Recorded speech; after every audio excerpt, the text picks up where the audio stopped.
안녕하세요. 사람들은 흔히 핵융합을 두고 언제나 50년 뒤에나 실현될 기술이라고들 말합니다.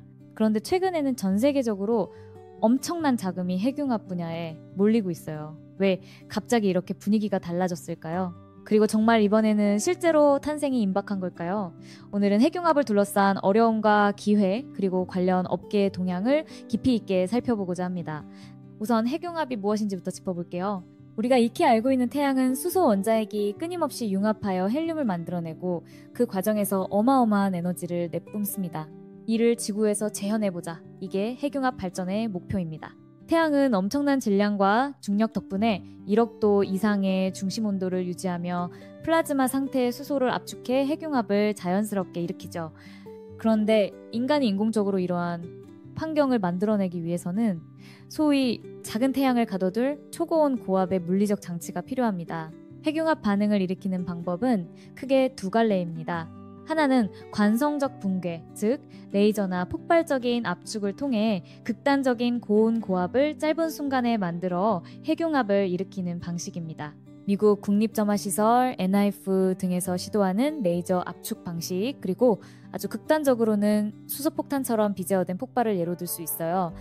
또 다른 한 축은 자기적 가둔 방식입니다. 토카막이나 스텔라레이터처럼 강력한 자기장을 이용해 플라즈마가 단벽에 닿지 않도록 가두는 방식을 말하죠. 이 자기적 가둔 방식은 서로 다른 실험 장치에서 활발히 연구되고 있습니다. 그 중에서도 가장 주목받는 프로젝트가 바로 국제 핵융합 실험로 이터입니다. 유럽연합을 포함한 여러 국가가 협력해 건설 중인 세계 최대 규모의 핵융합 실험로인데요. 최초 플라즈마라고 불리는 단계적인 운전 목표를 달성하기 위해 2020년대 중반부터 플라즈마를 발생시킬 계획이고 2030년대 중반에는 드디어 실질적인 DT, 중수소, 삼중수소 연료를 이용한 핵융합에 돌입하는 것을 목표로 잡고 있어요. 하지만 이터만이 전부는 아닙니다. 헬리온, 커먼헬스, 퓨전 시스템즈, 제너럴 퓨전 등 다양한 스타트업과 민간 기업들도 엄청난 투자를 이끌어내면서 우리가 이터보다 빠르게 에너지를 뽑아낼 것이라고 각축전을 벌이는 중이죠. 누군가는 민간 쪽에서 먼저 상업 전력화를 달성할 거란 예측도 있습니다. 이쯤 되면 그럼 왜 예전에는 50년이 걸린다더니 이제 와서는 곧 실현 가능하다고들 할까라는 의문이 들 수밖에 없습니다.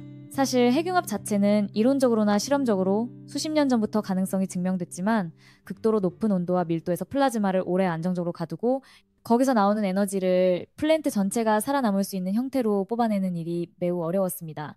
이 벽을 최근 들어 빠르게 깨고 있는 이유 중 하나는 초전도 자석, 초고출력 레이저, 고성능 시뮬레이션 등 다양한 분야의 기술이 폭발적으로 발전했기 때문이에요.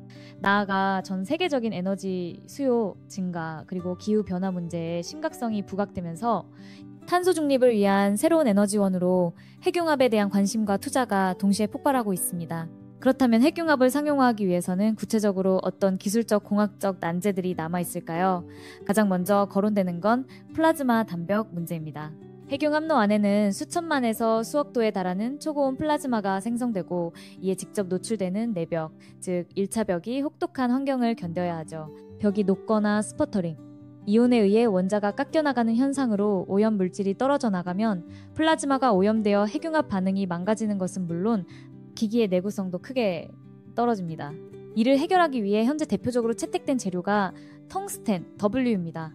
텅스텐은 녹는 점이 3422도나 되고 방사선 방어에도 어느 정도 유리해요. 그래서 이터도 원래 베릴륨이나 탄소 계열 재료를 검토하다가 최종적으로 텅스텐을 선택했습니다. 하지만 텅스텐 역시 단점이 없지는 않습니다. 텅스텐의 핵심적 약점 중 하나는 수소, 특히 삼중수소가 텅스텐 내부에 흡착되거나 이온 충돌로 인한 결함이 누적되면 표면이 균열되거나 부풀어 오를 수 있다는 점입니다. 또한 텅스텐 원자가 플라즈마 속으로 떨어져 들어가면 플라즈마 에너지를 빼앗아 식혀버리는 방사성 냉각이 발생하기도 해요. 게다가 텅스텐은 양성자보다 훨씬 무겁고 전자 포획 능력도 높아서 핵융합 반응에 유리한 고온 환경을 망치기 쉽습니다. 이 문제를 해결하기 위해 한때 이터가 고려했던 게 베릴륨 벽입니다. 베릴륨은 텅스텐보다 훨씬 가벼워서 플라즈마에 섞여 들어가도 냉각 효과가 작을 가능성이 있고 중성자에 맞았을 때 발생하는 물질 변형이 상대적으로 다른 금속보다 유리하다는 연구도 있죠. 그러나 한편으로는 베릴륨이 매우 독성이 강하고 플라즈마와의 반응 과정에서 생길 수 있는 여러 화학적, 물리적 부작용 위험이 있다는 점이 치명적입니다. 특히 가동 중에 벽이 침식되거나 파편이 날릴 경우 독성 물질 누출을 제어하기가 어려워질 수 있습니다. 결국 이터도 2023년에 베릴륨 도입을 재고하고 다시 텅스텐을 주요 재료로 택하게 되었죠. 물론 그냥 텅스텐만 사용하는 것이 최적의 해법은 아닙니다. 보론을 파우더 형태로 벽에 증착해 일종의 보호층을 만들거나 리튬층을 도포해 삼중수소 발생을 촉진하고 단벽을 보호하는 방식 등 다양한 연구가 병행되고 있어요. 실제로 일부 실험로에서는 리튬을 이용해 플라즈마 안정도를 높이거나 벽 손상을 줄이는 실증 결과를 내놓기도 했습니다. 리튬은 융합로 안에서 중성자를 흡수해 삼중수소를 다시 만들어낼 수 있기 때문에 삼중수소 연료 부족 문제까지 한 번에 해결할 잠재력이 있습니다. 하지만 리튬 자체도 용융점이 낮아 고온의 단벽 환경에서는 액체 상태가 되는데 이를 어떻게 안정적으로 담을지 금속 재질의 주 구조물과 화학 반응이나 합금 형성이 일어나지는 않을지 등 여전히 넘어야 할 기술적 산이 많습니다. 여기에 핵융합이 제대로 일어났다 해도 그 에너지를 꺼내 전력을 만드는 과정 또한 쉽지가 않아요. 초고온 플라즈마에 들어가는 에너지가 워낙 크기 때문에 반응에서 생성된 에너지가 투입 에너지보다 많아야 상업 발전이 가능하죠. 그 순양 성비를 1 이상으로 만드는 실험은 국립점화 시설에서 레이저 관성 융합으로 이미 어느 정도 성공을 보였고 토카막형 핵융합로에서도 Z 등 다양한 실험 장치에서 1에 가까운 수치를 달성했습니다. 하지만 보다 넉넉한 Q값, 최소 10의 20 이상을 얻어야 실제 발전소 형태가 가능해집니다. 이터가 목표로 하는 수치는 Q=10 이상인데 이것이 달성되면 핵융합의 상업화 가능성이 한층 높아진다고 할 수 있죠.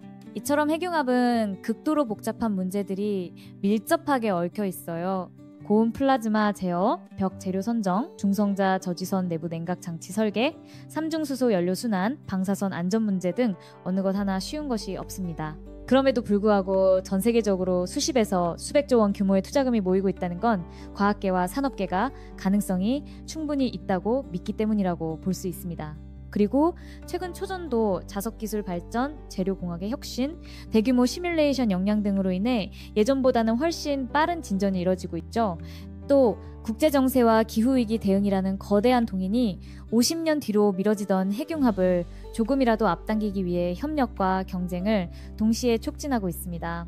이터는 2035년쯤 첫 DD, 중수소, 실험을 거쳐 D이어, DT, 중수소, 삼중수소 연료 주입으로 본격적인 에너지 생산 테스트에 들어가려 합니다.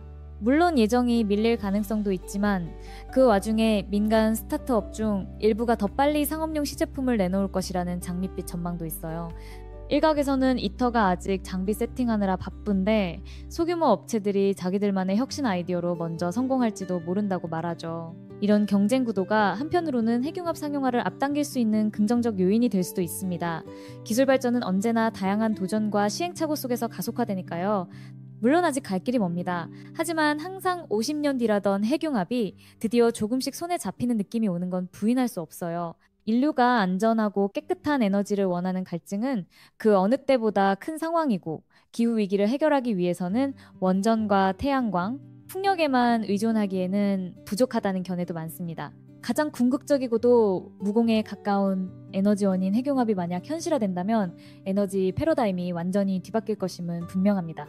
정리하자면 핵융합의 최대 난관은 초고온 플라즈마를 견디는 물질과 핵융합에서 생성된 에너지를 효율적으로 전력화하는 기술, 그리고 삼중수소 연료 공급을 지속해서 가능케 할 중성자 증식 장치 개발 등입니다. 이 난제들을 하나씩 해결하기 위해 세계 각국과 민간 기업이 경쟁과 협력을 동시에 펼치는 중이고 그 과정에서 다양한 최첨단 연구 개발이 촉진되고 있습니다. 예전에는 불가능해 보였던 목표들이 하나둘씩 눈앞에 다가오는 걸 보면 이번에는 정말 어느 순간 핵융합이 상용화됐다는 뉴스가 들릴지도 모릅니다. 오늘 이야기를 통해 핵융합이 단순히 미래의 꿈이 아니라 지금 이 순간에도 치열하게 연구와 투자가 진행되고 있는 진행형 분야라는 점을 함께 살펴봤어요. 핵융합이야말로 우리가 직면한 에너지 환경 문제를 한꺼번에 해결할 잠재력을 가진 기술입니다. 물론 단숨에 완벽해지진 않겠지만 그 길 위에 서 있는 지금 시점에 얼마나 많은 혁신과 노력이 쏟아지고 있는지를 여러분께 소개하고 싶었습니다. 앞으로도 대규모 프로젝트와 민간 스타트업들이 어떤 결과를 내는지, 재료공학과 물리학이 어떻게 난관을 돌파해가는지 지켜보면 참 흥미로울 거예요. 끝까지 시청해주셔서 감사합니다. 구독과 좋아요, 댓글로 여러분의 의견을 남겨주시면 더 풍부한 핵융합 이야기를 전해드리도록 하겠습니다. 꼭 언젠가는 이 작은 태양을 지구 위에서 성공적으로 가동해 모두에게 깨끗하고 무한한 에너지를 공급하는 날이 오길 기대해봅니다. 감사합니다.